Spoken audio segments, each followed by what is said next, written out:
fois, je t'ai parlé de la méthode son-casse pour adapter ton argumentaire à ton interlocuteur. Et aujourd'hui, je te propose une nouvelle méthode, le CAP, qui peut t'aider à argumenter de manière percutante et convaincante. Là où ça devient intéressant, c'est qu'en combinant le son-casse et le CAP, tu vas pouvoir construire un argumentaire de vente qui va vraiment pouvoir cibler les principales motivations d'achat de ton interlocuteur. La méthode du CAP a pour objectif de faciliter la prise de décision de tes prospects et je te propose de voir tout de suite comment.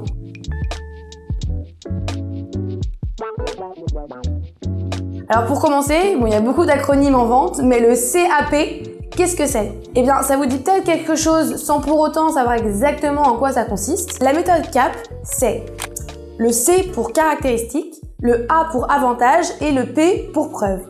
Alors comment est-ce qu'on utilise cette méthode de manière efficiente dans un entretien de vente, que ce soit au téléphone, en visio, en physique ou encore à travers le digital? Eh bien en fait, c'est vraiment le moment de convaincre ton prospect que t'es le bon interlocuteur, d'où l'importance d'intégrer ton CAP dans ton argumentaire. Donc dans un premier temps, tu vas venir lister les caractéristiques de ton produit ou de ton service.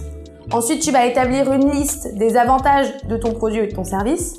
Et finalement, tu vas venir faire la liste des preuves que tu peux apporter à ton prospect. Certification, témoignages, etc. Alors évidemment, chaque produit et service a ses propres caractéristiques et avantages et chacun de tes prospects va être plus ou moins sensible à certains d'entre eux.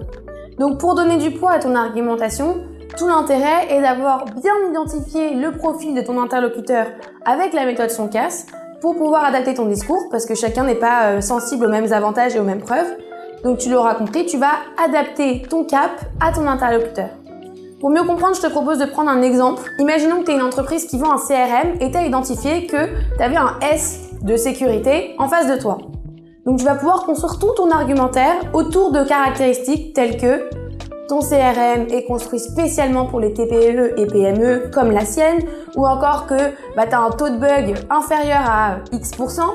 Et pour mettre en avant les avantages que représente ton service pour lui, tu peux lui parler de ton service client qui est disponible 24 heures sur 24, de la facilité à implémenter ta solution, que tu n'as pas besoin d'avoir une personne dédiée en interne pour l'implémenter, le mettre à jour, l'adapter aux spécificités de ton organisation. Et enfin, pour appuyer ton argumentation avec des preuves qui vont venir le rassurer, tu vas pouvoir lui parler du fait que ton CRM, il équipe 80% des PME françaises, tu peux lui fournir des références clients.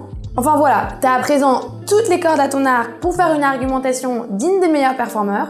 Donc si tu as des questions ou un sujet que tu aimerais que je fasse en vidéo, tu peux me laisser un commentaire. Et pour ne pas rater nos prochaines vidéos, je t'invite à t'abonner à notre chaîne et à activer les notifications.